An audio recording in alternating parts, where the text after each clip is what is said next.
Good morning दोस्तों, कैसे हैं आप लोग? सब ठीक? तो मैंने अपने चैनल पे सिंपल इंटरेस्ट का पार्ट 1 और पार्ट 2 डाल रखा है। अगर आप लोगों ने अभी तक नहीं देखा होगा तो प्लीज़ मेरा चैनल सब्सक्राइब करके एक बार पुराने वीडियोस देख लीजिए। आज हम लोग करेंगे सिंपल इंटरेस्ट टॉपिक का ही आखिरी पार्ट 3, जो कि है मनी मल्टीप्लायर के बेसिस पे। वो क्या है जानने के लिए ये सवाल सॉल्व करते हैं, जो एसएससी सीजीएल टीयर 1 2016 में पूछा गया था। आइए शुरू करते हैं। At what percent of simple interest will a sum of money double itself in 15 years? तो सवाल में सीधा बोला जा रहा है कि एक सम ऑफ मनी था 1, ठीक है। सम ऑफ मनी था 1, एक का हो गया 2, डिफरेंस हुआ 1, यही हो गया आपका इंटरेस्ट। तो रेट ऑफ इंटरेस्ट बोला जा रहा है। रेट का फॉर्मूला क्या है? फॉर्मूला है interest into 100 upon principal. Principal 1 है इंटू टाइम, यानी 100/15। सॉल्व कीजिए, आपका आंसर आ जाएगा 602/3%। ठीक है दोस्तों, इसको हम लोग करेंगे टिप और ट्रिक से, मनी मल्टीप्लायर मेथड। तो आप कोई भी सवाल कैसे भी कर सकते हैं। आप 100 का 200 ले लीजिए, 100 का 200 हो गया। हमको चाहिए बस डिफरेंस, तो रेट हो गया डिफरेंस अपॉन टाइम, यही हो गया आपका परसेंटेज। आप कैसे भी कीजिए, 1 लेके कीजिए, रेट हो गया difference upon time into 100। Solve कीजिए, आ जाएगा आपका परसेंटेज। क्योंकि सिंपल इंटरेस्ट का एडिटिव प्रॉपर्टी होता है, प्लस माइनस कर सकते हैं इसको। क्योंकि सिंपल इंटरेस्ट यूनिफॉर्म है, चेंज नहीं होता है, हर साल वही इंटरेस्ट लगता है, तो मल्टीप्लाई भी कर सकते हैं। आप कोई भी सवाल ऐसे कर सकते हैं। मान लीजिए 1 का 4 गुना हो गया 15 साल बाद, तो रेट ऑफ इंटरेस्ट क्या होगा? डिफरेंस ले लीजिए 3 अपॉन 15 साल, 3/15, 1/5, यानी 20% हो जाएगा आपका रेट तब। तो दोस्तों, आशा करते हैं कि ये मेथड आपको अच्छा लगा हो। सिर्फ डिफरेंस लीजिए, डिफरेंस अपॉन टाइम कीजिए, D/T परसेंट। इसको समझने के लिए चलिए और एक सवाल करते हैं, तो आप लोगों को क्लियर हो जाएगा।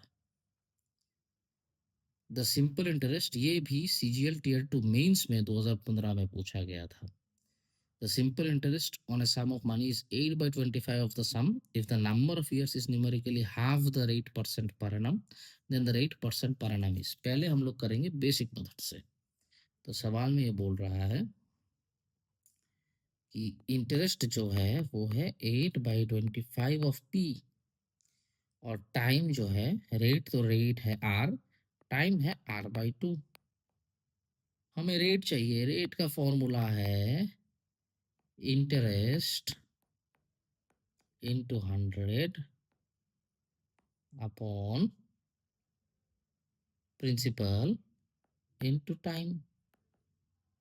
इसको आप लोग सॉल्व कीजिए, यहाँ से क्या आएगा? R²/2 आएगा, इज इक्वल टू कितना आएगा?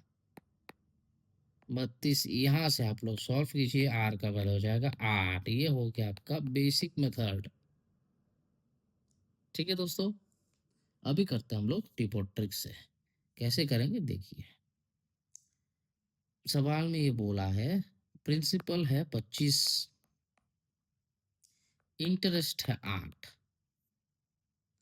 तो 8 interest is equal to principal into rate into time upon 100।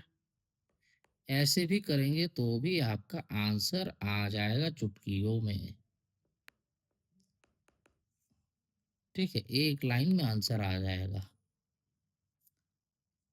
अभी हम लोग दिखाएंगे आपको और एक ट्रिक, और वो है ऑप्शन मेथड। ऑप्शन मेथड से कैसे करेंगे, मैंने आपको शुरू में भी बताया था पुराने वीडियोस में, कि अगर ऑप्शन मेथड से हो रहा हो तो पहले आप लोग ऑप्शन मेथड ही ट्राई कीजिएगा, उसके बाद ट्रिक और ट्रिक से ट्राई कीजिएगा, नहीं तो बेसिक मेथड तो है ही।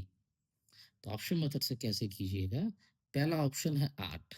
चलिए, रेट ऑफ इंटरेस्ट आप ले लीजिए 8। मेरे पास रेट ऑफ इंटरेस्ट पता चल गया, ठीक है? रेट ऑफ इंटरेस्ट मेरे पास आ गया 8। तो अगर 8 के हिसाब से मैं जाऊँ तो इंटरेस्ट क्या आएगा? प्रिंसिपल, प्रिंसिपल जो कि है 25 इंटू रेट टाइम है 4